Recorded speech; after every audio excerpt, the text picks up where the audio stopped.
তো hello guys, গত পর্বে আমরা দেখেছিলাম যে ট্যাং শ্যাং তার নিজস্ব একটি সেক্ট বানাতে চাচ্ছে, আর তার জন্য যত রিসোর্সেসের দরকার ছিল সেগুলো নিং রং রঙের বাবা তাকে প্রোভাইড করবে এই প্রতিজ্ঞা করে। এখন আমরা দেখতে পারি ট্যাং শ্যাং তার সেক্টের লোক খোঁজার জন্য বেরিয়ে পড়ে, আর প্রথমে সে তাইলংদের বাড়িতে যায়। তাইলংদের পরিবার হাউতিয়ান সেক্টের জন্য অনেক বিশ্বস্ত ছিল, কিন্তু যখন হাউতিয়ান সেক্ট বরবাদ হয়ে যায় তখন তারা না চাইতেও ক্লান ছেড়ে অন্য জায়গায় এসে বসে পড়ে। তারপর তারা তাদের নিজস্ব একটি ক্লান এখানে তৈরি করে, আর এখন বর্তমান সময়ে তারা অনেক বেশি স্ট্রং ছিল, এই জন্য ট্যাং শ্যাং প্রথমে এদের কাছে আসে। এখন আমরা মেন প্লটে দেখতে পারি ট্যাং শ্যাং যখনই তাইলং এর গ্র্যান্ডফাদার মানে তাইলং এর দাদার কাছে আসে তখন সে তাকে ইয়াং মাস্টার বলে সম্বোধন করে। এর কারণগুলো কিন্তু আমরা গত এপিসোডগুলোতে দেখেছি। ট্যাং শ্যাং এর বাবা ট্যাং হাওয়ের একজন স্টুডেন্ট ছিল তাইলং এর গ্র্যান্ডপা, আর এই কারণেই সে ট্যাং শ্যাংকে ইয়াং মাস্টার বলে সম্বোধন করে, আর ট্যাং শ্যাং তাকে সিনিয়র বলে সম্বোধন করে। এরই সাথে এখন ট্যাং শ্যাং তাকে তার ট্যাং সেক্টে জয়েন হওয়ার কথা বলে, আর এই কথা শোনার পর তাইলং এর পুরো পরিবার সেই সেক্টে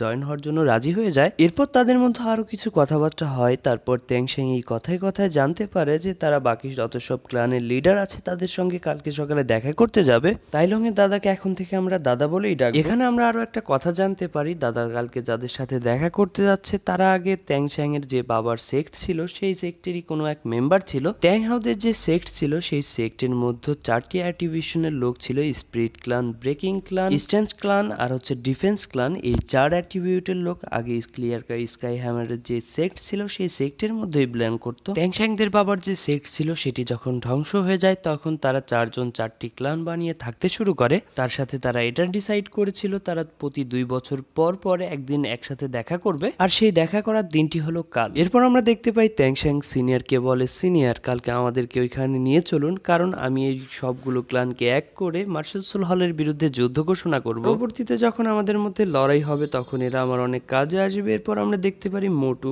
গ্র্যান্ডপা, তারপর তাইলং, এরা সবাই মিলে চলে যায় সেই সেক্টে যেখানে তাদের দেখা করার কথা ছিল। আর এর মাঝে ট্যাং শ্যাং তার হিডেন ওপেনকে দেখা, আর যেহেতু আমাদের দাদা একজন লোহার ছিল সে লোহার কাজ অনেক ভালো মতো জানতো, আর যে কারণে সে ট্যাং শ্যাং এর হিডেন ওপেনের বানানোর যে পদ্ধতি সেটি দেখে অনেক বেশি অবাক হয়ে যায়। ট্যাং শ্যাংকে আমরা এখানে দেখতে পারি সে মনে মনে ভাবে যে আমি আমার পিছনের জন্মের যত নলেজ আছে সেগুলো দিয়ে আমার এই ট্যাং সেক্টকে অনেক ফেমাস করবো এই সিক্রেট ওপেনের জন্য। আপনারা যারা প্রথম এপিসোড দেখেছেন তারা জেনে থাকবেন যে ট্যাং শ্যাং যে পিছনের জন্মে যে সেক্টে থাকতো সেই সেক্টের নাম ছিল ট্যাং সেক্ট, আর সেই সেক্টের নামই সে এখন নামকরণ করছে তার সেক্টের। অন্যদিকে এখন আমরা বুলেকে দেখতে পাই যে সে আগের মতোই আওরাগিরি করছিল, সে ঘুরে বেড়াচ্ছিল জঙ্গলে। বুলে কিন্তু সেই যাকে জীবু অনেক খারাপভাবে পিটিয়েছিল। বুলের কাছে তখন তার বন্ধুরা আসে আর বলে হাউতিয়ান সেক্টরের যে 4টি অ্যাট্রিবিউটের লোক ছিল সেই ক্লানের লোকেরা আজকে একসাথে হওয়ার চিন্তা ভাবনা করেছে। এটা শোনার পরে আমরা দেখতে পারি বুলে তাদের সঙ্গীতদের কিছু একটা বলে আর অনেক খারাপভাবে হাসতে থাকে, মানে ইভিল স্মাইল দেয়।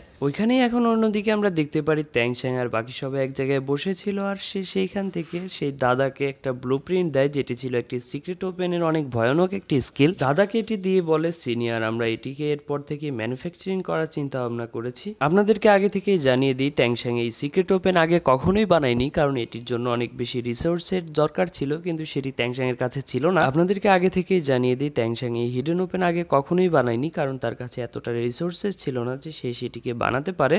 অবশেষে আমরা দেখতে পাই ট্যাং শ্যাং সেই ক্লানের সামনে চলে এসেছে, আর সেখানে এসেই তারা বুলেকে দেখতে পারে, আর বুলে ট্যাং শ্যাংকে দেখে চিনে ফেলে যে এরাই আমাকে পিটিয়েছিল।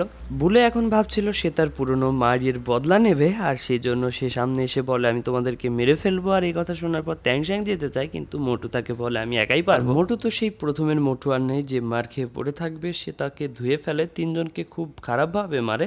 এখানকার ফাইটের পরে আমরা দেখতে পারি সবাই ক্লানের মধ্যে চলে যায়। এরপর আমরা দেখতে পারি আমাদের দাদাকে যে ডিফেন্স ক্লানের হেডের সঙ্গে কথা বলে। এখানে আমরা ডিফেন্স ক্লানের হেডের নামটাও জানতে পারি, যার নাম ছিল ওল্ড রাইনো। আর তারা দুজন যখন সামনাসামনি হয় তারা দুজনেই অনেক খুশি হয়, কারণ তারা দুজন অনেক পুরনো ভালো বন্ধু ছিল।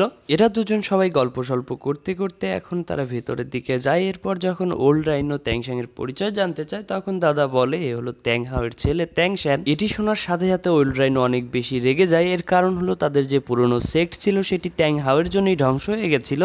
ওল্ড রাইনো আমাদের দাদাকে বলে যে ট্যাং হাওয়ের জন্য আমাদের ওই ট্রাইবটি পুরোপুরিভাবে ধ্বংস হয়ে গেছিল, সে যদি না থাকতো তবে আমাদের 4টি অ্যাটিভিউশন এখন আমরা অনেক বড় একটি ক্লানে রূপান্তর করতে পারতাম। আসলে এই পুরো জায়গায় দুই ধরনের মন মানসিকতার লোক রয়েছে। এক ধরনের মন মানসিকতার লোক ভাবে যে মার্শাল সোল হলের জন্য তাদের ট্রাইব ধ্বংস হয়ে গেছে, আর কিছু লোক ট্যাং শ্যাংয়ের বাবাকে এর জন্য দায়ী করে, এর কারণ সে যদি মার্শাল সোল হলের লোকেদের সাথে পাঙ্গা না নিত তাহলে তাদের ট্রাইবটি ধ্বংস হতো না। এরপর আমরা ট্যাং শ্যাংকে দেখতে পারি যে ওল্ড রাইনোর কাছে যায় এবং তার কাছে ক্ষমা চায়, তাকে বলে আমার বাবার জন্য আমি আপনার কাছে ক্ষমা চাইছি, কিন্তু ওল্ড রাইনো অনেক বেশি রেগেছিল, যার কারণে সে ট্যাং শ্যাংকে এখান থেকে বাইরে বেরিয়ে যেতে বলে। সে তার এনার্জিকে রিলিজ করে, আর এদিকে দাদা তাকে অনেক বোঝানোর চেষ্টা করে যে এতে ট্যাং শ্যাংয়ের তো কোনো দোষ নেই। দাদা এখানে ওল্ড রাইনোকে খুব ভালোভাবে বোঝানোর চেষ্টা করে। সে এখন বলে আমরা যদি এখন নিজেদের মধ্যেই লড়াই করি তবে মার্শাল সোল হল আমাদের 4 মেজর ফ্যামিলিকে কবজা করে নেবে। দাদা এখানে ওল্ড রাইনোকে আরো বলে তুমি যেরকম ট্যাং হাওকে ঘৃণা করো আমি এরকম ঘৃণা করি, এর কারণ হলো আমাদের 4 ভাইকে এর জন্য আলাদা হয়ে যেতে হয়েছিল, কিন্তু যত যাই কিছুই হোক না কেন আমাদের এখন গৃহযুদ্ধ করা বাদ দিয়ে নিজেদের একজোট করা উচিত। আর সবচেয়ে বড় কথা ট্যাং শ্যাংয়ের এর মধ্যে কোনো দোষই ছিল না, আর ট্যাং শ্যাং এখন যে সেক্টটি বানাতে চাচ্ছে সেই সেক্টের সাথে আওতিয়ান সেক্টের কোনো যোগাযোগই নেই, কোনো সম্পর্ক নেই, আর এর জন্য ট্যাং শ্যাংকে আমরা ব্লেম করতে পারি না। অন্যদিকে ওল্ড রাইনোর মনে তো ট্যাং হাওয়ের জন্য অনেক ঘৃণা ভরেছিল, যার কারণে সে কোনো কিছুই বুঝতে চাচ্ছিল না, আর সে তার এনার্জিকে রিলিজ করেই যাচ্ছিল, আর ট্যাং শ্যাং তার মধ্য দিয়ে এগিয়ে যাচ্ছিল অনেক কষ্ট করে। ওল্ড রাইনো যখন দেখে সে তার এনার্জি প্রেশারের মধ্য দিয়ে সামনের দিকে এগিয়ে আসছে তখন সে বুঝে যায় সে তার বাবার মতোই অনেক বেশি পাওয়ারফুল যোদ্ধা। এই জন্য ওল্ড রাইনো বলে তুমি যদি এখানে থাকতে চাও তবে আমার সাথে তোমাকে ফাইট করে জিততে হবে, আর তারপরে আমি তোমাকে আমার এখানে থাকার অনুমতি দিব।